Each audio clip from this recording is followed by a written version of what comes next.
الحمد للہ وکفا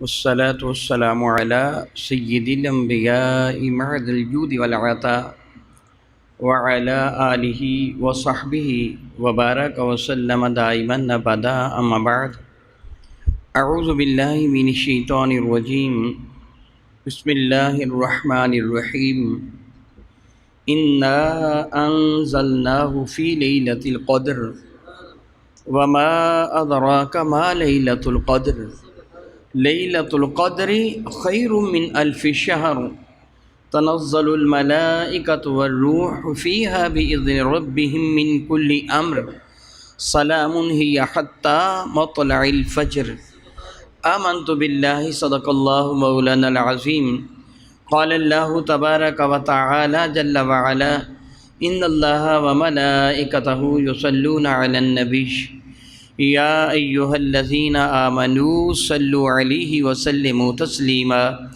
اللہم صل وسلم وبارک علی سیدنا ومولانا ونبینا محمد النبی الامی الکریم وعلی آلہ واصحابہ اجمعین الصلاۃ والسلام علیک یا سیدی یا رسول اللہ وعلی آلک واصحابک یا سیدی یا حبیب اللہ الصلاۃ والسلام علیک یا سیدی یا رحمۃ للعالمین وعلی آلک واصحابک یا سیدی یا سیدی یا سیدی یا شفیع المذنبین۔ نہایتی معزز و محترم احباب گرامی قدر، الحمدللہ تعالی ثم الحمدللہ تعالی، یہ عبد ناچیز اپنے کریم پروردگار کے حضور سراپا سپاس ہے کہ اس خالق نے، اس مالک نے، اس الہ حقیقی نے مجھ عبد ناچیز کو اور اپنے سب احباب کو اپنے محبوب مکرم کا امتی بنا لیا اور حضور کے صدقہ سے ہم پر اپنی رحمتوں کے دروازے کھول دیے۔ بحمد اللہ تعالیٰ ثم الحمدللہ تعالیٰ، رمضان مبارک کا آج آخری جمعۃ المبارک ہے۔ میری اور آپ کے کریم آقا رسول عربی شفیع معظم رحمت عالم کے ارشاد گرامی قدر کا مفہوم بنتا ہے کہ جب رمضان مبارک تشریف لاتا ہے، یوں کہیے جب چاند طلوع ہو جاتا ہے، رب کائنات جل وعلا کی رحمت کے دروازے کھل جاتے ہیں۔ میری کریم فرماتے ہیں فتحت ابواب السماء، آسمان کے دروازے کھل جاتے ہیں۔ وفی روایت فتحت ابواب الرحمت، اللہ تعالیٰ کی رحمت کے دروازے کھل جاتے ہیں۔ وفی روایت، ایک روایت میں یہ ہے کہ فتحت ابواب الجنت، ربی ذوالجلال رمضان کی آمد کے ساتھ ہی جنت کے دروازوں کو کھول دیتا ہے اور رب کائنات جل وعلا گناہ گاروں کی مغفرت فرمانا شروع کر دیتا ہے، اور اس قدر گناہ گاروں کی مغفرت فرماتا ہے کہ جتنی رب کائنات کا حضور منظور ہے، یکم رمضان سے لے کے پہلے جمعۃ المبارک تک رب ذوالجلال نے جتنے گناہ گاروں کی مغفرت فرمائی ہوتی ہے، جب رمضان کا پہلا جمعہ آتا ہے اتنے مزید لوگوں کو جہنم سے آزاد کر دیا جاتا ہے۔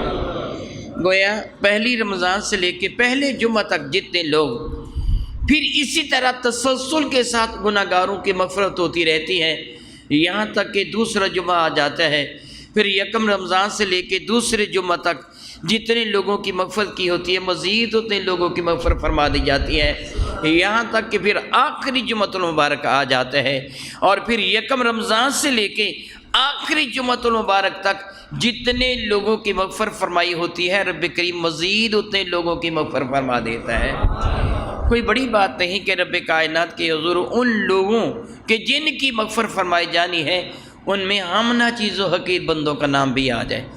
اللہ تعالیٰ جل وعلا میرے نبی کے صدقہ سے ہماری مغفرت بھی فرما دے، اور پھر رب کائنات جل مجکیم رمضان مبارک کے آخر میں جب اس کی آخری رات آتی ہے، آخری دن آتے ہیں، تو سیدنا ابی ہریرہ فرماتے ہیں رضی اللہ تعالیٰ عنہ کہ حضور نبی مرشد رحمت عالم صلی اللہ علیہ وسلم نے ارشاد فرمایا یغفر لامتہ فی آخر اللیلۃ فی رمضان، جب رمضان کی آخری رات آتی ہے تو رب کائنات میرے نبی کی امت کی مغفرت فرمانا شروع کر دیتا ہے۔ کتنے لوگوں کی؟ جتنی یکم رمضان سے لے کے اس دن تک مغفرت فرمائی، اسے کہیں بڑھ کر میرے کریم آقا سے عرض کیا گیا، قیلا صحابہ نے عرض کیا یا رسول اللہ صلی اللہ تعالی علیہ وسلم احیا لیلۃ القدر، یا رسول اللہ اتنے لوگوں کی مغفرت فرما دی جاتی ہے، رب کائنات اتنے لوگوں کو معاف فرماتا ہے، تو کیا یہ لیلۃ القدر ہے؟ یعنی جو آخری رات ہے، جس رات اتنے لوگوں کی مغفرت فرما دی جاتی ہے، یہ لیلۃ القدر ہے؟ قال اللہ، میرے نبی نے فرمایا نہیں، میں لیلۃ القدر تو اس کو نہیں کہتا، ہو سکتا ہو بھی جائے، ہو سکتا ہو بھی جائے، لیکن ضروری نہیں کو لیلۃ القدر ہو، ولکن العامل، لیکن جو ایک عمل کرنے والا ہوتا ہے، کام کرنے والا ہوتا ہے، انما یوفا اجرہ، حق یہ ہے کہ اس کو اس کا اجر دیا جاتا ہے، جو کام کرنے والا ہوتا ہے نا، اس کو اس کے کام کا اجر دیا جاتا ہے، اذا قضا عملہ، جب وہ اپنا عمل مکمل کر لیتا ہے تو رب کائنات جل حکیم اس کو اس کا اجر عطا فرماتا ہے۔ پھر کیا فرماتا ہے؟ جن لوگوں نے اپنے رب کی رضا کی خاطر رمضان مبارک میں بھوک اور پیاس کو برداشت کیا ہوتا ہے، اپنے اوپر پابندیاں لگائی ہوتی ہیں، خلاق عالم اپنی شان کریمی کے لائق ان سب کی مغفرت فرما دیتا ہے، ان کو معاف فرما دیتا ہے، ان پہ اپنی رحمتوں کا نزول فرما دیتا ہے۔ کتنا یہ عظیم ہی نہ ہے، بلا شک و شبہ رب کائنات جل وعلا نے میرے نبی کے صدقہ سے جو نعمتیں ہمیں عطا فرمائی ہیں، میرے کریم آقا سے قبل جتنے انبیاء علیہ السلام تشریف لائے، کسی بھی نبی کو رب کائنات نے اتنی نعمتوں سے نہیں نوازا نبی کی امت کو، جتنی نعمتوں سے میرے نبی کی امت کو نوازا ہے۔ آخر کوئی تو سبب تھا نا کہ حضرت سیدنا موسیٰ کلیم اللہ جیسے عظیم المرتبت پیغمبر کہ جن کے سوا اللہ تعالیٰ نے کوئی بھی ایسی شخصیت نہیں کہ جن کے ساتھ اللہ تعالیٰ نے براہ راست زمین پر رکھتے ہوئے کلام فرمایا ہو۔ سارے انبیاء میں واحد نبی حضرت سیدنا موسیٰ کلیم اللہ ہیں کہ جن کو اللہ تعالیٰ جل وعلا نے زمین پہ رکھتے ہوئے بھی اپنے کلام سے سرفراز فرمایا، براہ راست کلام فرمایا۔ ہمارے نبی کی بڑی شان ہے، بہت بلند شان ہے، لیکن ہمارے نبی کے ساتھ بھی اس طرح کلام نہیں فرمایا جس طرح موسیٰ کلیم اللہ کے ساتھ کلام فرمایا ہے۔ اتنی شان والے ہونے کے باوجود حضرت موسیٰ کلیم اللہ نے جب فضائل امت مصطفیٰ کریم کو دیکھا تو بارگاہ رب العزت مرض کیا تھا، مولا تعالیٰ نبوت رہنے دے، مجھے بھی اپنے محبوب کا امتی بنا لے۔ اتنی فضیلتیں رب کائنات جل وعلا نے اس امت کو عطا فرما دی، اتنی فضیلتیں عطا فرما دی۔ رب کائنات نے میرے کریم آقا رسول عربی کے صدقہ سے اس امت کو لیلۃ القدر، ایک عزت والی، عظمت والی، شرف و کرامت والی رات عطا فرمائی۔ قرآن مجید فرقان بھی میرے نبی کریم ارشاد فرماتا ہے، انا انزلناہ، بے شک ہم نے اس کو نازل فرمایا۔ کس کو؟ مراد قرآن مجید فرقان حمید ہے کہ اے محبوب مکرم علیہ السلام، ہم نے اس قرآن عظیم کو نازل فرمایا فی لیلۃ القدر، اس رات جو قدر والی رات ہے۔ قدر کا لفظی معنی مقدار ہوتی ہے، اسی سے تقدیر ہے کہ کس کا مقدر کیا ہے۔ ہم اسے عام طور پر اردو میں یا پنجابی میں قدر بمانی عزت کرتے ہیں، اس کی قدر کتنی ہے۔ حقیقت میں قدر مقدار سے ہے کہ اس میں اللہ رب العزت جل وعلا کائنات کی تقدیروں کا فیصلہ فرماتا ہے۔ رب کائنات جل وعلا کے سان ہوتا ہے، جس طرح آگے ارشاد فرما رہا ہے، وما ادراک ما لیلۃ القدر، اے قرآن کریم کے قاری، اے قرآن کریم کے پڑھنے والے، وما ادراک، تیرا ادراک، تیری سوچ، تیرا فہم، تیری شعور، تیرا شعور، تیری عقل کی کتنی پرواز ہے۔ وما ادراک، تو کس طرح جان سکتا ہے؟ گویا تیری عقل محدود ہے، تیرا فہم و شعور محدود ہے، اور اللہ تعالیٰ کی قدرت لا محدود ہے۔ وما ادراک ما لیلۃ القدر، تو کیا ادراک رکھتا ہے؟ تیری سوچ کیا ہے؟ زیادہ زیادہ کیا سوچ سکتا ہے کہ لیلۃ القدر کیا ہے؟ بڑی عظمت والی رات ہے۔ لیلۃ القدر خیر من الف شہر، یہ قدر والی رات 1000 مہینے سے بہتر ہے۔ یہاں ایک چیز قابل غور ہے، اللہ نے یہ نہیں فرمایا کہ 1000 مہینے کے برابر ہے، 84 سال 3 ماہ کے قریب بنتے ہیں، یہ نہیں فرمایا کہ 1000 مہینے کے برابر ہے، نہیں، خیرون، اس سے کہیں بہتر ہے۔ کتنی بہتر ہے یہ میرا اللہ جانتا ہے، 1000 مہینے سے کتنی بہتر ہے یہ میرا اللہ جانتا ہے۔ وہ چاہے تو اس کے حضور ایک دن 50,000 سال کا ہوتا ہے، جس طرح قرآن کریم میں ہے، ایک دن 50,000 سال کا ہو جاتا ہے۔ وہ جانتا ہے کہ یہ 1000 مہینے سے کتنی بہتر ہے۔ فرماتے ہیں کہ تنزل الملائکۃ والروح فیہا بإذن ربہم، اس رات اللہ تعالیٰ کے فرشتے اترتے ہیں، اس رات روح کا نزول ہوتا ہے رب کائنات جل وعلا کے حکم کے ساتھ۔ پھر وہ کیا کرتے ہیں؟ کبھی رب کائنات جل مجید نے جب حضرت سیدنا آدم علیہ السلام کی تخلیق کا ارادہ فرمایا تھا تو فرشتوں کو یہ حکم دیا تھا، ارشاد فرمایا تھا، انی جاعل فی الارض خلیفہ، اے فرشتوں میں زمین پر اپنا نائب بنانے والا ہوں، یعنی میں ایک انسان پیدا کرنے والا ہوں، زمین پر نائب بنانے والا ہوں۔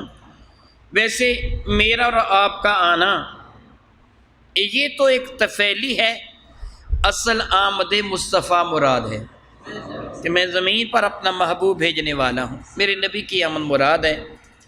مثال دی نہیں جا سکتی لیکن میں سمجھانے کے لیے دے رہا ہوں۔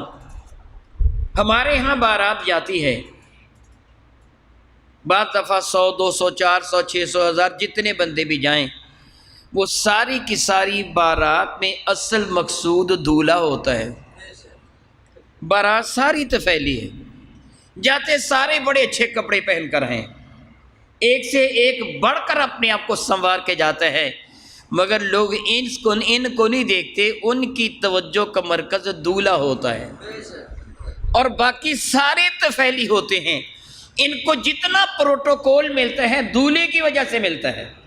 اگر دولہا عزت والا ہے تو ساری بارات کی عزت ہے۔ کیا کبھی ایسے ہو سکتا ہے کہ دولہے کو چھوڑ کر بارات چلی جائے، اس کی تعظیم کی جائے؟ تعظیم دولہے کی وجہ سے ہے۔ اصل مقصود تو میرے نبی ہیں، باقی تو سب تفعیلی ہیں، باقی تو سارے تفعیلی، اصل مقصود تو میرے نبی ہیں، اصل تو ان کی آمد ہے نا، ان کی خاطر یہ سب کچھ بنایا گیا ہے۔ رب کائنات نے فرشتوں کو فرمایا تھا، انی جاعل فی الارض خلیفہ، میں زمین پر اپنا نائب بنانے والا ہوں۔ ذرا سوچیں، میں اور آپ اللہ کا نائب کہلوانے کے حقدار ہیں؟ مجھے یا آپ کو اللہ کا نائب کہا جائے، پھر کس کو اللہ کا نائب کہا جائے گا؟ میرے نبی کو کہا جائے گا، میرے نبی کو کہا جائے گا۔ اور ظاہر ہے کہ جو نائب ہوتا ہے اس میں اصل کی کچھ نہ کچھ خصوصیات ہوتی ہیں، اگرچہ ساری نہیں ہوتی۔ معاذ اللہ تعالیٰ سماذ اللہ تعالیٰ، اللہ تعالیٰ جل وعلا بے نیاز ہے، کوئی بھی خواہ میرے نبی بھی کیوں نہ ہوں، اللہ کی ذات اور اللہ کی صفات میں شریک نہیں ہے۔ اللہ لا شریک ہے، ممکن نہیں کہ اس کا شریک ہو سکے، لیکن وہ آقا جب کسی کو اپنا نائب بناتا ہے تو اپنی طرف سے کچھ اختیار دے کے بناتا ہے۔ نائب بناتا ہے نا تو کچھ اختیارات دے کے بناتا ہے۔ میں اس کی ایک سادہ سی مثال دوں گا۔ میں نے کہیں جانا ہو، اللہ تعالیٰ کے لیے یہ مثال نہیں، معاذ اللہ تعالیٰ سماذ اللہ تعالیٰ، میرا خلیفہ ہونا اور بات ہے، وہ میری عدم موجودگی میں ہوگا، اللہ تو ہر وقت موجود ہے، اس لیے یہاں خلیفہ سے مراد نائب ہوگا۔ میں نے کسی کو اپنا نائب بنانا، چلو میں موجود بھی ہوں، یہ مثال دے دیتا ہوں، میں موجود ہوں، یہاں بیٹھا ہوں، میں کسی کو اپنی نیابت کا حکم دوں کہ تم میری نیابت کرو، میرے نائب بنو، میرے نمائندہ بنو۔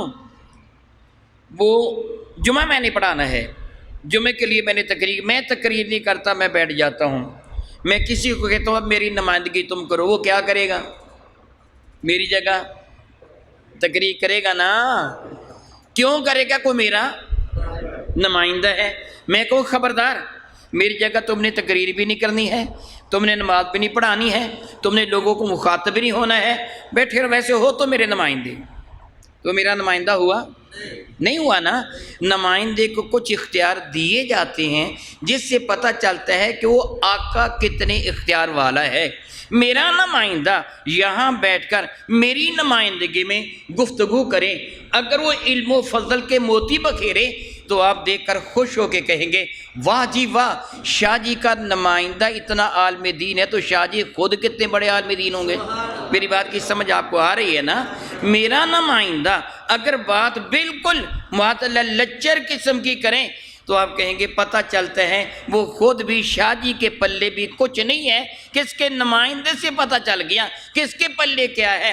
رب نے اپنا نمائندہ بنا کے میرے نبی کو بھیجا اور کائنات والوں کو بتایا ذرا دیکھو میں کتنی طاقت والا ہوں کہ میرے نمائندے کا یہ عمل ہے کہ اشارہ کرے تو چاند سینہ چیر کے رکھ دیتا ہے۔ سوچو ذرا،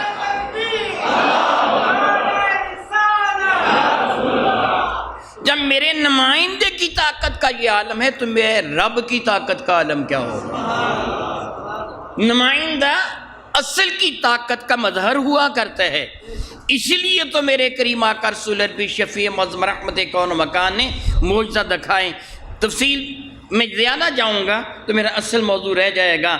رب نے میرے نبی کو بھیجنا تھا، فرمایا انی جاعل فی الارض خلیفہ، میں زمین پر نائب بنانے والا ہوں۔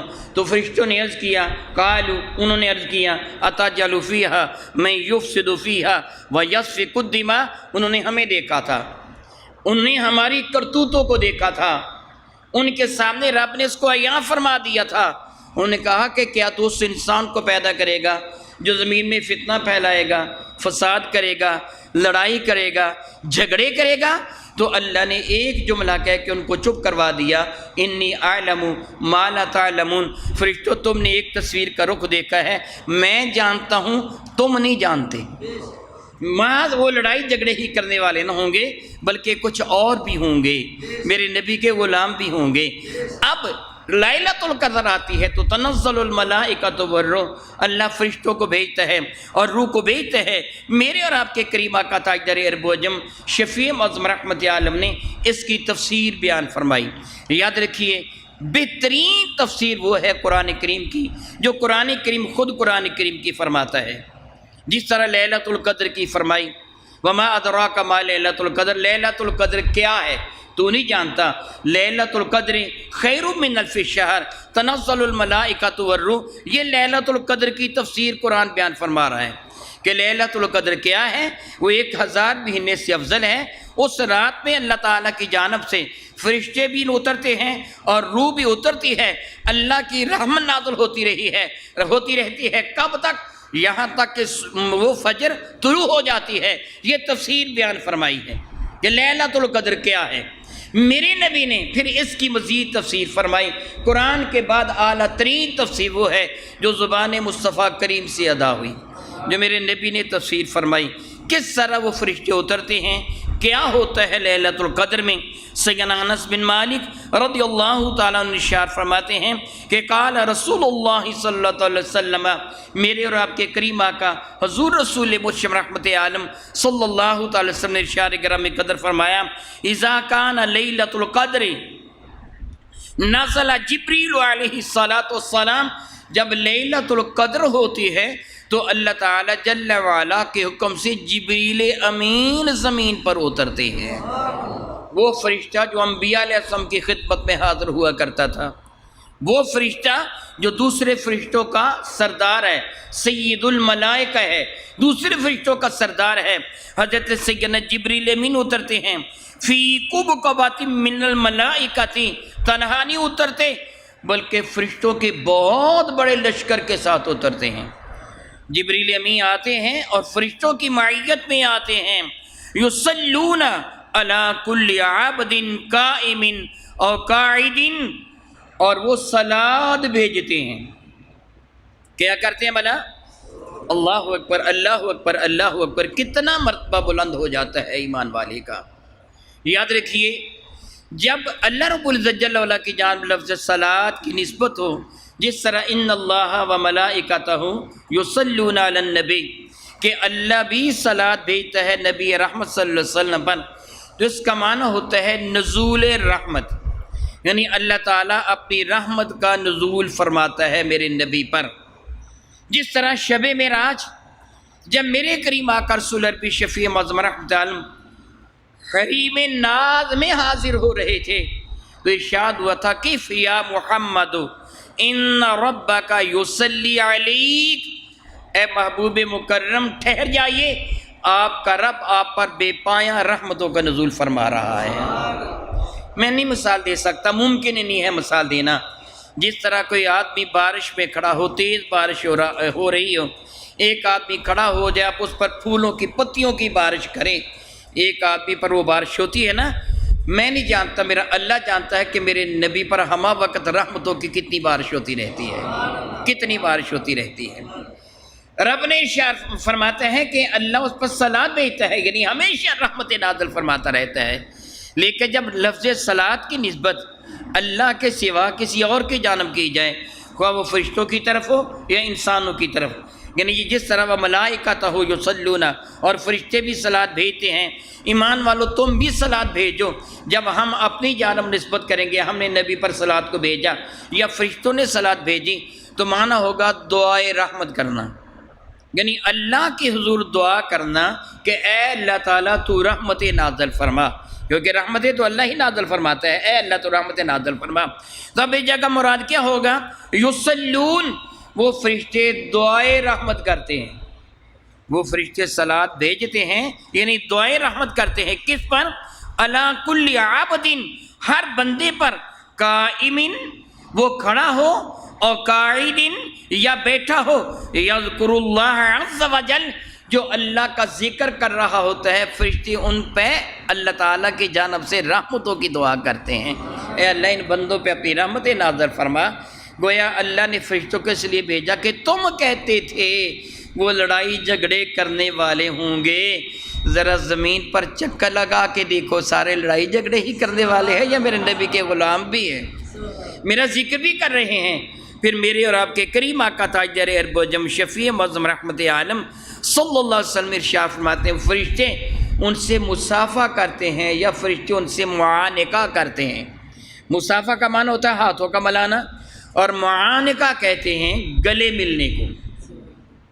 یا تو فرشتے ان کے گلے ملتے ہیں یا فرشتے ان سے مصافحہ کرتے ہیں۔ میرے کریم کی خدمت فیض درجت میں صلی اللہ تعالیٰ علیہ حبیبہ دائما ابدا صحابہ کرام نے کہا یا رسول اللہ صلی اللہ تعالیٰ علیہ وسلم، کیسے کس کو پتہ چلے گا کہ کوئی فرشتہ مجھے ملا ہے، اس سے میرے ساتھ مصافحہ کیا ہے یا اس سے مجھے اپنے گلے لگایا ہے، مجھے کیسے پتہ چلے گا؟ اب جانتے ہیں نا کہ آپ کا جی چاہتا ہے کسی بھی معزز یا برگزیدہ یا معتبر شخصیت سے مصافحہ کرنے کو، اور اگر کبھی اس سے معانقہ یعنی گلے ملنے کا اتفاق ہو جائے تو آپ کی خوشی کا ٹھکانہ نہیں ہوتا۔ آپ کہتے جی وہ فلاں صاحب مثلا وزیر اعظم تھا، وزیر اعلیٰ تھا، میں اس کے گلے ملا یا اپنے شیخ کے گلے ملا یا والد ذی وقار کے گلے ملا یا استاد محترم کے گلے ملا وغیرہ وغیرہ، پھر آپ کو خوشی ہوتی ہے۔ کتنا وہ خوش قسمت ہے کہ اللہ کے فرشتے جس کو گلے لگا رہے ہوتے ہیں، اللہ کے فرشتے جس کو گلے ملتے ہیں، جبریل امین جس کو گلے ملتے ہیں۔ تو صحابہ کے شوق میں اضافہ ہو گیا، یا رسول اللہ فرشتے مصافحہ کرتے ہیں، معانقہ کرتے ہیں، ہمیں کیسے پتہ چلے گا کہ کسی فرشتے نے ہمارے ساتھ مصافحہ کیا ہے یا معانقہ کیا ہے؟ تو میرے کریم آقا رسول اللہ نے فرمایا اگر تجھے رات کے وقت عبادت کرتے ہوئے لطف آئے، ایک عجب کیفیت طاری ہو جائے، تو سمجھ لینا کسی فرشتے نے تیرے ساتھ مصافحہ کیا ہے، اور یہ کیفیت جو تجھ پہ طاری ہوئی ہے اس کے مصافحہ کی وجہ سے طاری ہوئی ہے۔ اور اگر کیفیت مزید آگے بڑھ جائے کہ تیری آنکھوں میں آنسو بھی آ جائیں، تو سمجھ لینا کسی نے یقیناً میرے ساتھ معانقہ بھی کیا ہے، وہ میرے گلے بھی ملا ہے۔ میرے نبی فرماتے ہیں وہ فرشتے پھیل جاتے ہیں اور وہ دعا کرتے ہیں وہ ہر شخص کے لیے کہ جو اللہ کی عبادت میں مشغول و مصروف ہوتا ہے، خواہ وہ کھڑا ہو کر عبادت کر رہا ہے، وہ بیٹھ کر عبادت کر رہا ہے، عذر کی وجہ سے لیٹ کر عبادت کر رہا ہے۔ میرے نبی فرماتے ہیں فَإِذَا كَانَ يَوْمُ عِيدِهِمْ، آخری جو مطلب مبارک ہے، اب اس کے بعد عید ہی آئے گی نا۔ میرے نبی فرماتے ہیں جب پھر ان کی عید کا دن آ جاتا ہے، رمضان مبارک حسن اختتام کو پہنچتا ہے، یعنی یوم فطرہم، یعنی ان کا فطران، وہ فطر کا دن عید الفطر آ جاتی ہے، تو باہا بہم الملائکہ، تو فرشتوں کے سامنے اللہ تعالیٰ جل وکیم ان کے لیے اظہار فخر فرماتا ہے، میرے ملائکہ ذرا دیکھو تو صحیح، میرے بندوں کو میں نے ان پر روزے فرض کیے تھے اور انہوں نے روزوں کو نبھایا۔ حضرت جالوت کے زمانے کی بات ہے، سیدنا داؤد علیہ السلام کی امتی تھی کہ اللہ رب العزت جل وعلا نے ان کو حکم دیا تھا طالوت کے خلاف اعلان جہاد کا، اور اس لشکر میں حضرت داؤد بھی شامل تھے۔ فلما فصل طالوت، جب طالوت نکلے تھے بالجنود اپنا لشکر لے کر، تو قال ان اللہ مبتلیکم بنہر، تو انہوں نے یہ کہا تھا کہ اللہ تعالیٰ تم کو ایک نہر سے آزمائے گا۔ اللہ کے برگزیدہ نبی بھی اس لشکر میں شامل ہیں، حضرت داؤد بھی شامل ہیں۔ اس وقت داؤد نے اعلان نبوتی فرمایا تھا، اللہ تعالیٰ کے اس وقت کے نبی اس لشکر میں شامل تھے، حضرت داؤد بھی شامل ہیں۔ جالوت لشکر لے کر نکلے ہیں طالوت کے مقابلہ میں، یہ کافر تھا، اب اس کے ساتھ انہوں نے جنگ کر کے اس کو شکست سے دو چار کرنا ہے۔ جب وہ جا رہے تھے تو انہوں نے یہ فرمایا کہ دیکھو تم نے کافروں سے کرنی ہے لڑائی، اور اللہ رب العزت جل وعلا نے تم کو آزمائش کے مراحل سے گزارنا ہے، آگے صرف وہ جائیں گے جو چنے ہوئے ہوں گے، جو منتخب لوگ ہیں نا، صرف وہ آگے جائیں گے اس کے ساتھ لڑائی کرنے کے لیے، اس کے سوا باقیوں کو پیچھے رکھا جائے گا۔ اور چننے کا طریقہ کیا ہوگا؟ ان اللہ مبتلیکم بنہر فمن شرب منہ فلیس منی، یاد رکھو اللہ تعالیٰ جل وعلا تم کو آزمائے گا کہ تمہارے راستے میں ایک نہر آئے گی اور تم نے نہر سے پار گزرنا ہے۔ یاد رکھو جس کسی نے اس نہر سے پانی پی لیا وہ فیل ہو گیا، وہ بھوکے پیاسے نہیں تھے، ان کے پاس اسباب تھے، کھاتے پیتے آئے تھے، اب نہر سے گزرنا ہے۔ الا من اغترف غرفۃ بیدہ، ہاں اگر تمہارا جی چاہے تو دونوں ہاتھوں کو ملا کر جو چلو بنتے ہیں جس کو ہم بک کہتے ہیں، اتنا پانی پی لو، زیادہ پانی نہ پینا۔ ہزاروں کی تعداد میں لشکر تھا، ہزاروں کی تعداد میں بہت بڑا لشکر تھا۔ جب نہر سے گزرے تو سب نے پانی پی لیا، صرف 313 بچے جنہوں نے پانی نہیں پیا یا تھوڑا پیا، وہ سارے کے سارے فیل ہو گئے۔ نبی ان میں موجود تھے، کیا بلا نبی ان میں موجود تھے، اور انہوں نے نہر سے گزرنا تھا، پانی پیتے آئے تھے، کھانا کھاتے آئے تھے، اب نہر سے گزرتے ہوئے پانی نہیں پینا تھا، مگر ان میں سوائے 313 کے باقی سارے کے سارے ناکام ہو گئے۔ رب کائنات جل وعلا فرشتوں کے سامنے ذکر فرماتا ہے وہ ہزاروں تھے، نبی ان میں موجود تھا، نہر سے گزر رہے تھے، سارے ناکام ہو گئے۔ میرے محبوب کی امتیوں کی جانب دیکھو، ان میں نبی بھی موجود نہیں ہے، پیاسے بھی ہوتے ہیں، چلچلاتی دھوپ ہوتی ہے، دوپہر کا وقت ہوتا ہے، اور میں حکم دیتا ہوں کہ نماز ظہر ادا کرنے کے لیے کرو وضو۔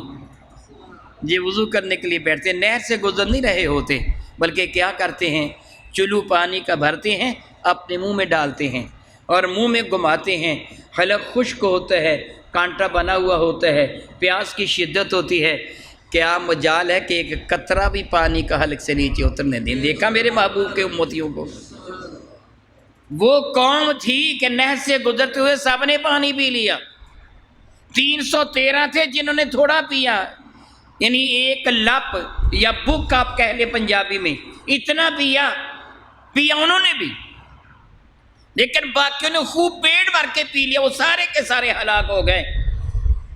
وہ تو نہر سے گزر رہے تھے، یہ گزر نہیں رہے، منہ میں پانی ڈال رہے ہیں۔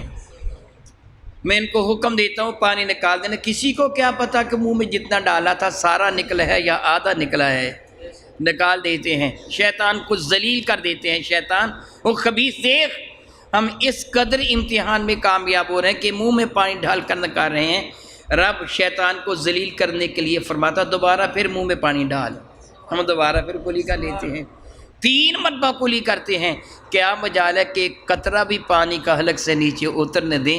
رب فرماتا ذرا میرے محبوب کے امتیوں کو دیکھو کیسے کامیاب ہیں، کتنے تنہائی بھی کیوں نہ بیٹھے ہوں، کوئی بھی گھر کے اندر موجود کیوں نہ ہو، یہ نہ کھانا کھائیں گے، نہ پانی پئیں گے، نہ ایسا فیل کریں گے جیسے روزہ ٹوٹ جائے، یہ جانتے ہیں کہ ہمارا رب ہم کو دیکھ رہا ہے۔ نبی تو 14 صدیاں پہلے ان سے پردہ فرما گئے ہیں۔ رب کریم ان کے فرشتوں کے سامنے ان کے لیے اظہار فخر فرماتا ہے، باہا بہم الملائکہ، اللہ تعالیٰ فرشتوں کے سامنے ان کی عزت و عظمتوں کے چرچے فرماتا ہے۔ اور فرشتوں میرے محبوب کے امتیوں کا جائزہ لو، تم جانتے ہو کسی نے روزے کو توڑا، کسی نے کوئی ایسا عمل کیا؟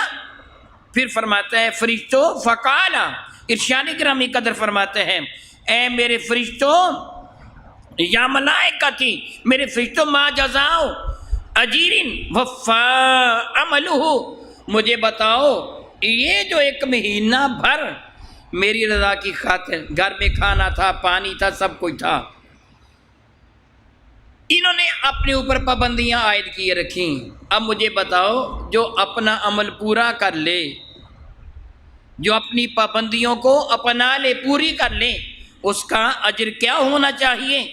قالوا ربنا جزاؤہ ان یوفا اجرہ، تو فرشتے کہتے مولا تعالیٰ پھر اس کا بدلہ تو یہ ہے نا اس کی پوری مزدوری اسے دے دی جائے، جس نے کام پورا کر لیا اب اس کی پوری مزدوری بھی اسے دے دی جائے۔ تو قال رب ذوالجلال پھر ارشاد فرماتے ہیں یا ملائکتی، میرے فرشتوں سنو، عبیدی و امائی، میرے بندوں نے، میری بندیوں نے، ان خواتین و حضرات نے، مردوں نے، عورتوں نے، قضوا فریضتی، وہ پورا کیا جو میں نے ان پر فرض کیا تھا، ثم خرجوا، اب وہ نکلے ہیں باہر اپنے گھر سے، یعجون، وہ خوشی مناتے ہوئے، الی الدعاء، اب میرے حضور دعا مانگنے کے لیے نکلے ہیں، ان نماز عید پڑھنے کے لیے جو نکلے ہیں، دعا مانگنے کے لیے نکلے ہیں۔ مسلمانوں کی عید بھی عجیب ہے، کافروں کی عیدیں ہوتی ہیں وہ حرام افعال کرتے ہیں، خوشی کے نام پر گناہ کرتے ہیں، عیاشی کرتے ہیں، کھاتے پیتے ہیں۔ مسلمانوں کی خوشی کا دن آتا ہے، عام دنوں میں 6 نمازیں پڑھتے ہیں، عید کے دن نہ، عام دنوں میں 5 پڑھتے ہیں، عید کے دن 6 نمازیں پڑھ لیتے ہیں، یعنی عام دنوں میں 5 نمازیں پڑھتے ہیں، عید کے دن 6 پڑھ لیتے ہیں۔ کرتے کیا ہیں؟ عام دنوں میں جو رب کی رحمت کو 5 گنا لوٹا تھا، عید کے دن 6 گنا لوٹ لیتے ہیں۔ اصل تو یہی ہے نا، اصل تو یہی بات ہے نا کہ زیادہ سے زیادہ اجر بلند ہو گیا، زیادہ نیکیاں لے لی۔ رب فرماتا اب یہ دعا کرنے کے لیے نکلے ہیں، نماز حقیقتاً دعا ہے، عاجزی اور انکساری کی۔ یاد رکھیے، ضمناً میں بات عرض کر رہا ہوں، میرے اور آپ کے کریم آقا، ہمیشہ کے لیے یہ بات میری یاد رکھ لیجئے، ایک دن کے لیے ہمیشہ کے لیے یاد کر لیجئے، میرے کریم آقا رسول عربی شفیع معظم رحمت عالم کا ارشاد گرامی قدر ہے کہ بندہ اپنی رب کی رحمت کے سب سے زیادہ قریب تب ہوتا ہے جب یہ حالت سجدہ میں ہوتا ہے۔ لفظی معنی ہے کہ اپنے رب کے قریب ہونا، مراد اپنے رب کی رحمت کے قریب، بندہ اپنے رب کی رحمت کے سب سے زیادہ قریب تب ہوتا ہے جب یہ حالت سجدہ میں ہوتا ہے۔ میرے نبی نے فرمایا سجدہ میں مانگی گئی دعا کو عموماً رد نہیں کیا جاتا، سجدہ میں مانگی گئی دعا کو عموماً رد، میں یہ بتا رہا ہوں کہ آپ اس بات کو ہمیشہ کے لیے یاد کر لیں۔ میرے اور آپ کے کریم آقا رسول عربی شفیع معظم رحمت عالم کے ارشاد گرامی قدر ہے، سجدہ میں وہ سجدہ کی تسبیح سبحان ربی الاعلی، وہ سجدہ کی تسبیح ادا کرنے کے علاوہ سبوح قدوس ربنا و رب الملائکۃ والروح، ویسے حدیث مبارکہ میں سبوح قدوس ربنا و رب الملائکۃ والروح ہے، اس پہ آپ ربنا بھی کہہ سکتے ہیں، ہمارا رب اور فرشتوں کا رب اور روح کا رب۔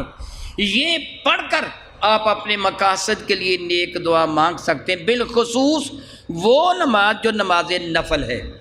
فرائض میں آپ دعائیں نہ مانگے سوائے اس دعا کے جو مختصر ہو اور جس کا تعلق آخرت کے ساتھ ہو۔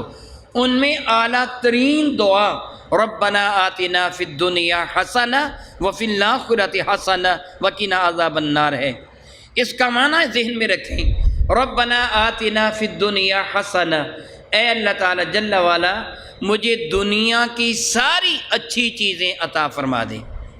اب ساری اچھی چیزوں میں رزق بھی آ گیا، عزت بھی آ گئی، گھر بار بھی آ گیا، کاروبار بھی آ گیا، اولاد بھی آ گئی، صحت و تندرستی بھی آ گئی، شرف و فضل بھی، سب کچھ آ گیا۔ وہ کہے کہ اللہ تعالیٰ دنیا کی ساری اچھی چیزیں مجھے عطا فرما دے، وفی الآخرۃ حسنہ، مولا تعالیٰ آخرت کی بھی ساری اعلیٰ چیزیں مجھے عطا فرما دے۔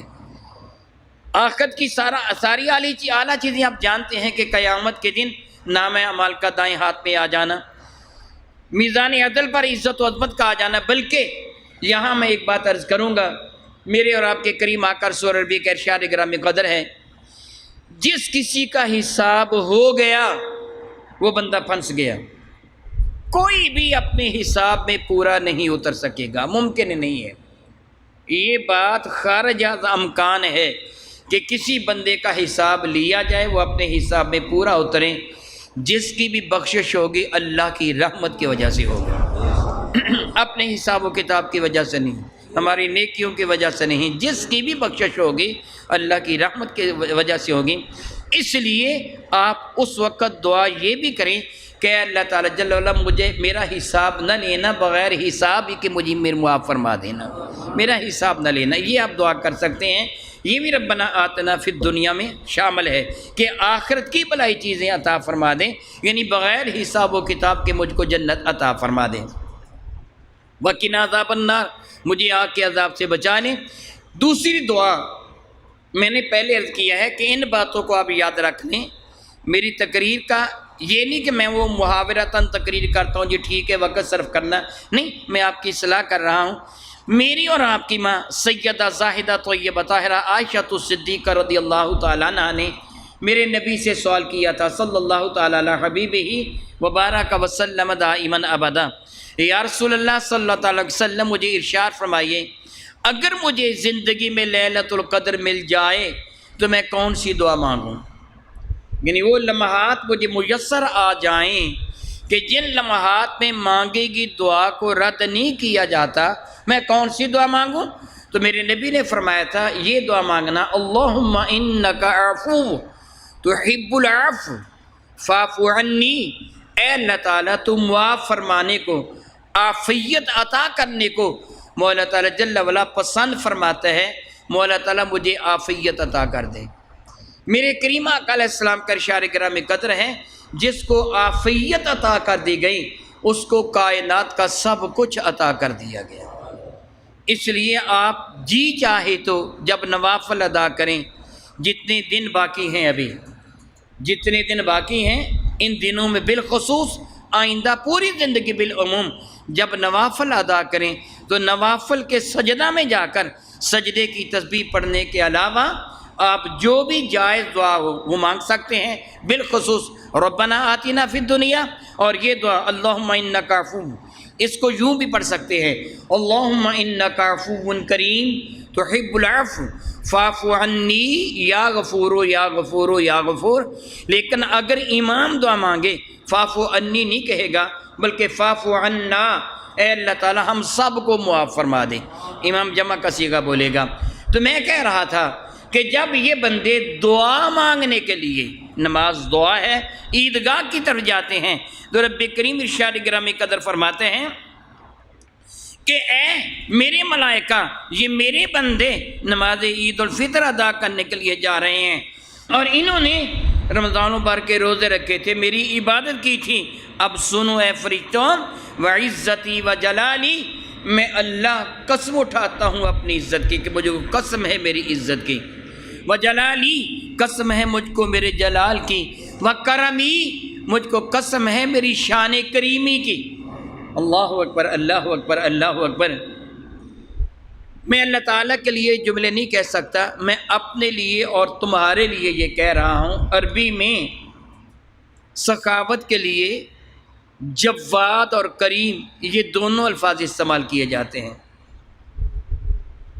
سخی اللہ کی راہ میں دینے والا، جواد اپنی ضرورت کا رکھ کر باقی اللہ کی راہ میں دینے والا، کریم اپنا سب کچھ اللہ کی راہ میں تقسیم کر دینے والا۔ اللہ کے خزانوں میں تو کمی نہیں ہے، لیکن وہ کریم ہے، اتنا دیتا ہے کہ بندہ سوچ بھی نہیں سکتا۔ فرماتے ہیں مجھے قسم ہے میری شان کریمی کی، وعلوی، اور مجھے قسم ہے میری علو مرتبت کی اور فرعالی ہونے کی، وارتفاع مکانی، میرے اعلیٰ ترین مقام کی قسم ہے، مجھ کو میری عزت کی، میرے جلال کی، میرے علو مرتبت کی، میرے اعلیٰ مقام کی قسم۔ اتنی قسم اٹھا کے فرماتے ہیں لَأُجِيبَنَّهُمْ، میں اپنے ان بندوں کی دعا کو ضرور قبول کروں گا۔ یہ جو میری رضا کے لیے نکل رہے ہیں، میں ان کی دعا کو ضرور قبول کروں گا، ضرور قبول کروں گا۔ بہت عزت والے میرے بزرگوں، میرے بھائیوں، اس جمعے کے بعد عید تک میں زندہ بھی رہا تو میں نے آپ سے خطاب نہیں کرنا ہے، آپ جانتے ہیں، اس لیے میں یہ کہہ رہا ہوں جب عید کے دن آپ اپنے گھر سے نکلیں، یہ تصور لے کے نکلیں۔ عید کے دن آپ اپنے گھر سے نکلیں گے نا، شور و گل مچاتے ہوئے نہ نکلیں، بعض خوشی سے اتراتے ہوئے نہ نکلیں، اکڑتے ہوئے نہ نکلیں کہ میں نے کاٹن کا سوٹ پہنا ہے اکڑ کے چلوں، یوں اکڑتے ہوئے نہ نکلیں، اس نیت کے ساتھ نکلیں اب میرے رب نے میری دعا کو قبول کرنا ہے، میں جو نکل رہا ہوں میرے رب نے مجھ پہ رحمتوں کا نزول فرمانا ہے، پھر کس چیز کی ضرورت ہے؟ عاجزی کی، انکساری کی، اپنے رب کی رحمت کو طلب کرنے کے لیے اس کے ذکر کی ضرورت ہے۔ اس لیے کوشش کریں نگاہیں جھکا کے چلیں، میرے نبی کی سنت ہے چلنے کا انداز، میرے کریم آقا تھوڑا سا آگے کو جھک کر نگاہیں نیچی کر کے چلا کرتے تھے، وہی سنت اپنائیں۔ کوشش کریں کہ اللہ کا ذکر کرتے ہوئے چلیں، درود پاک پڑھتے ہوئے چلیں۔ میرے نبی فرماتے من صلی علیہ مرہ صلی اللہ علیہ عشر مرہ، جو مجھ پر ایک مرتبہ درود پاک پڑھے گا اللہ اس پہ 10 مرتبہ رحمت نازل فرما دے گا۔ تکبیر تشریق، اللہ اکبر لا الہ الا اللہ اللہ اکبر وللہ الحمد، یہ پڑھتے ہوئے چلیں۔ سبحان اللہ والحمد للہ ولا الہ الا اللہ واللہ اکبر، یہ کہتے ہوئے چلیں، عاجزی انکساری کے ساتھ چلیں، اور یہ خیال کرتے چلیں کہ اب میرا رب میری جانب اپنی رحمت کے ساتھ متوجہ ہے، مجھ پہ رحمت نازل فرما رہا ہے، وہ مجھے ملاحظہ فرما رہا ہے۔ اس نیت کے ساتھ گھر سے نکلیں اور اس عاجزی انکساری کے ساتھ نماز عید ادا کرنے کے لیے چلیں۔ رب ذوالجلال فرماتا ہے میرے ملائکہ مجھ کو قسم ہے میری عزت کی، میرے جلال کی، میرے کرم کی، میرے علو مرتبت کی، میرے اعلیٰ مقام کی، میری بلند شان کی، لَأُجِيبَنَّهُمْ، اب میں ان کی دعاؤں کو ضرور قبول کروں گا۔ میرے رب نے اشارہ یقول، پھر اللہ تعالیٰ جل وعلا ارشاد فرماتا ہے، اعلان فرماتا ہے، ارجعوا، اے نماز عید ادا کرنے والو، نماز عید بھی جب آپ ادا کرنے کے لیے بیٹھیں تو پھر بھی میں آپ سے یہی گزارش کروں گا، اس وقت بھی یہ سمجھے کہ ہمارا رب ہم پہ خصوصی کرم فرما رہا ہے۔ دوسروں کے ساتھ بھلائی کا سلوک کریں، اگر آپ کے پاس جگہ ہے تو اس کو اپنے پاس بٹھا لیں، آپ لوگوں سے بھلائی کا سلوک کریں گا، آپ کا رب آپ پہ مزید رحمت نازل فرما دے گا۔ اور وہاں بیٹھے شور و گل نہ کریں، فخر نہ کریں، غرور نہ کریں، جتنی عاجزی آپ سے ہو سکے عید کے دن اسی قدر عاجزی کر لیں، جس قدر ہو سکے آپ اوراد و وظائف کرتے رہیں، فضول باتیں نہ کریں، فارغ نہ بیٹھیں، وہاں بیٹھ کر بھی اپنے رب کی رحمت کی جانب متوجہ رہیں۔ پھر اللہ فرماتے ہیں ارجعوا، او بندو نماز عید ادا کر چکے ہو، میرے حضور تم دعا کر چکے ہو، جاؤ واپس پلٹ جاؤ، فقد غفرت لکم، مجھ کو میری عزت کی قسم ہے میں نے تم سب کو معاف فرما دیا ہے، جاؤ جاؤ میں نے تمہیں معاف فرما دیا۔ اللہ اکبر اللہ اکبر اللہ اکبر۔ ہم نے رمضان مبارک کی تکمیل پر عیدگاہ میں جا کر جو واپس آنا ہے تو مغفرت کی جھولیاں بھر کر واپس آنا ہے، ہم نے اپنے رب کو راضی کر کے واپس آنا ہے۔ کوئی ایسا عمل نہ کریں کہ جس سے مولا ناراض ہو جاتا ہے، پوری کوشش کریں کہ میں وہ عمل کروں کہ میرا رب اس سے راضی ہو جائے۔ اور رب کریم پھر کیا فرماتے ہیں میرے بھائیوں، گناہوں کا معاف ہو جانا، قصور کا معاف ہو جانا چھوٹی بات نہیں ہے، بہت بڑی بات ہے، بہت بڑی بات ہے۔ لیکن رب کریم کیا فرماتا، اس دن میں کیا فرماؤں گا، وَبَدَّلْتُ سَيِّئَاتِكُمْ حَسَنَاتٍ، اوے جو آج تک تم نے گناہ کیے تھے، وہ 1000 گناہ کیا تھا، 10,000 گناہ کیے تھے، 1,00,000 گناہ کیا تھا، میں رب اعلان کرتا ہوں سارے میں نے نیکیوں میں بدل دیے۔ اللہ اکبر، اللہ اکبر، اللہ اکبر، اللہ اکبر، اللہ اکبر۔ اگر اس کے 10,000 گناہ تھے، 10,000 نیکیاں تھیں، تو اب کیا ہو گیا؟ 20,000 نیکیاں ہی نیکیاں ہو گئیں، وہ گناہ بھی نیکیوں میں بدل دیے گئے۔ اللہ اکبر، اللہ اکبر، اللہ اکبر۔ سمجھ آتی ہے کہ موسیٰ کلیم اللہ نے کیوں عرض کیا تھا مولا مجھے اس نبی کا امتی ہی بنا لے۔ کریں گناہ اور تو ان کو نیکیوں میں بدل دے، کریں جرم تو اس پر ان کو انعام دے دے۔ کتنا پیار ہے تجھے محبوب مکرم کی امت کے ساتھ، ذرا غور کیجئے اللہ تعالی ہم سے کتنا پیار فرماتا ہے۔ مجھے میرے اللہ کی عزت کی قسم یہ سارے کا سارا صدقہ ہے میرے نبی کا۔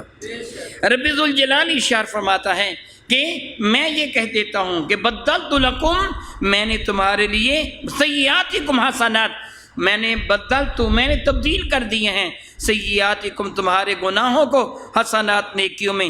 قال، پھر میرے نبی فرماتے ہیں فَيَرْجِعُونَ مَغْفُورٌ لَهُمْ، پھر وہ یوں واپس پلٹتے ہیں کہ ان کی مغفرت ہو چکی ہوتی ہے۔ اللہ اکبر، اللہ اکبر، اللہ اکبر۔ ذرا غور کریں کہ جس کو رب کائنات توفیق و ہمت عطا فرما دے کہ رمضان مبارک کے روزے رکھے، یاد رکھیے میرے بھائیوں رمضان مبارک اپنے حسن اختتام کی طرف بڑھ رہا ہے، نہیں جانتا کہ اس کے کتنے دن ہمیں میسر آئیں گے۔ بے شک آپ یہ خیال کرتے ہیں جی اگلے جمعے کو یا جمعرات کو عید ہوگی وغیرہ وغیرہ، اتنے دن ہیں، لیکن نہیں جانتا کہ یہ دن بھی ہم سے کس کو میسر آئے گا، کون پہلے مر جائے گا، نہیں جانتے۔ یہ اللہ کو پتہ ہے کہ اس کی کتنی گھڑیاں، کتنے لمحات ہمارا مقدر ہیں۔ میں مبارکباد پیش کرتا ہوں ان سارے کے سارے احباب کو جو پورا رمضان المبارک محبت احترام کے ساتھ نمازیں اور بالخصوص نماز تراویح بھی ادا کرتے رہے ہیں۔ لیلۃ القدر کون سی رات ہے؟ اللہ تعالیٰ نے اس کو پوشیدہ رکھا۔ البتہ میرے نبی نے ارشاد فرمایا کہ آپ اعتکاف بیٹھے تھے، فرمایا تھا میں اعتکاف لیلۃ القدر کی تلاش میں بیٹھ رہا ہوں۔ معلوم ہوتا ہے کہ لیلۃ القدر آخری 10 راتوں میں کوئی رات ہے۔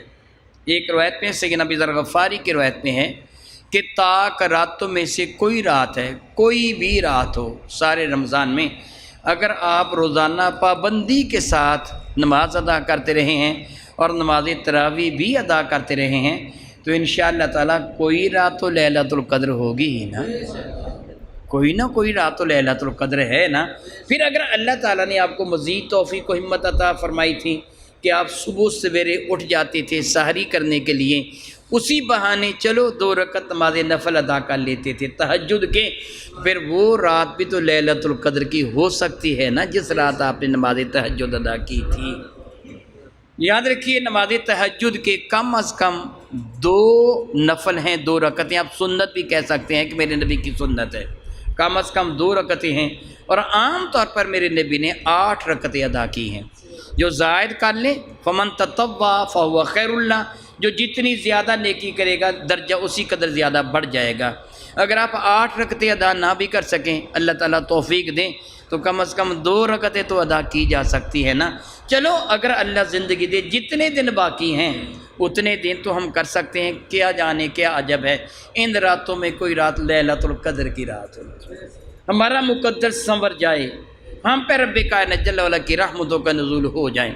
محترمی، میں نہیں جانتا، آپ بھی نہیں جانتے کتنے وہ لوگ کہ جو پچھلے سال رمضان المبارک پہ موجود تھے اور آج نہیں، وہ چلے گئے۔ نہیں جانتے ہم کہ ہمیں عید بھی مقدر ہوتی ہے کہ نہیں ہوتی۔ آج کل تو موت بہت اچانک آ رہی ہے، اچھا بھلا آدمی بیٹا ہوتا ہے، اٹیک ہوتا ہے وہ فوت ہو جاتے ہیں، کرونا ہوتا ہے وہ فوت ہو جاتے ہیں، اللہ یعوذ باللہ ایکسیڈنٹ ہوتا ہے وہ فوت ہو جاتا ہے، اللہ یعوذ باللہ تعالیٰ۔ کوئی نہیں جانتا کب کسی کی موت آ جائے۔ مشورہ آپ کو دوں گا میرے کریم آقا رسول ربی کے ارشاد گرامی قدر ہے، بہترین موت وہ ہے کہ جب تجھے موت آئے تو تیری زبان اللہ کے ذکر سے تر ہو۔ اس لیے جب بھی آپ سفر پر روانہ ہو، خواہ پیدل سفر کر رہے ہیں، سائیکل پر ہے، وہ موٹر سائیکل بائک پر ہیں، آپ کار میں ہیں، بس میں ہیں، گاڑی میں ہیں، جہاز میں، جب بھی سفر کریں پورے سفر اللہ کا ذکر اپنی زبان پہ جاری رکھیں۔ کون کیا جانے کب موت آ جائے، اگر اللہ کا ذکر کرتے کرتے موت آ گئی تو آنکھیں بند ہوں گی تو اللہ تعالیٰ جنت عطا فرمائے گا۔ یہ سوالات ہیں، میں ان کے جوابات عرض کر دیتا ہوں۔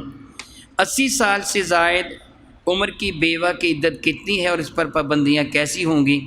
میرے بھائی، عدت وہی ہے جو میرے اللہ نے قرآن کریم میں ذکر فرما دی، 4 ماہ 10 دن، اور اس میں نہ جوان ہے، نہ ادیڑ عمر ہے، نہ ضعیف العمر ہے، سب عورتوں کی اتنی ہی عدت ہے۔ اور دوران عدت اس کو کسی طرح کی زیب و زینت کرنا، خوشبو لگانا، مہندی لگانا، آج کل جس کو ہم میک اپ کہتے ہیں، وہ کریم لگانا، پاؤڈر لگانا، یہ بڑکیلا لباس پہننا، یہ سب کچھ حرام ہوگا۔ پردہ وہی جو شرعی پردہ ہے۔ پتلون کو نیچے سے فولڈ کرنا، یا شلوار یا تہمد کو یا آزار بند کی جگہ فولڈ کرنا، اونچی کر کے نماز پڑھنے کے متعلق احکامات۔ میرے بھائی، اگر وہ معاذ اللہ تعالیٰ خلاف زینت ہے تو ناجائز بہت زیادہ فولڈ کر لینا۔ اللہ فرماتا خذوا زینتکم عند کل مسجد، مسجد میں آتے ہوئے اپنے آپ کو خوبصورت بنا کے آؤ۔ اگر وہ خوبصورتی کے خلاف ہے تو حرج ہے، اگر معمولی فولڈ کر لیا تو حرج نہیں۔ جس طرح آپ چادر باندھتے ہیں تو فولڈ کرتے ہیں کہ نہیں؟ چادر باندھ ہی فولڈ کر کے جاتی ہے، ہمارے ہاں ویسے باندھتے نہیں، فولڈ کرتے ہیں، تو تھوڑا فولڈ ہو جائے شلوار یا پیجامہ تو حرج نہیں ہے، بہت زیادہ فولڈ کرنے کی اجازت نہیں ہے۔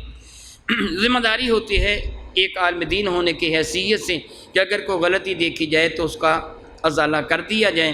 میرے بھائی نے ابتدا میں نعت پڑھتے ہوئے، سب کو اس لیے بتا رہا ہوں کہ آپ بھی اس چیز کا دھیان رکھیں، نعت پڑھتے ہوئے انہوں نے کہا تھا کہ عرش نے مدینہ طیبہ سے ایک دن کہا، ایک دن عرش مدینہ نو کہن لگا اسی آپس میں پیار کر لیتے ہیں، تو میری جگہ لے لے، میں تیری جگہ لے لیتا ہوں۔ یہ کہیں سے بھی ثابت نہیں ہے، یہ سچ نہیں بلکہ کیا ہے؟ سچ نہیں بلکہ، تو جھوٹ بولنے پر کیا ہوتا ہے آپ اچھی طرح جانتے ہیں۔ عرش عرش ہی ہے، سارا مدینہ طیبہ عرش سے اعلیٰ نہیں ہو سکتا، روضہ انور عرش سے اعلیٰ نہیں ہو سکتا۔ عرش تجلیات الہیہ کا سب سے بڑا مرکز ہے۔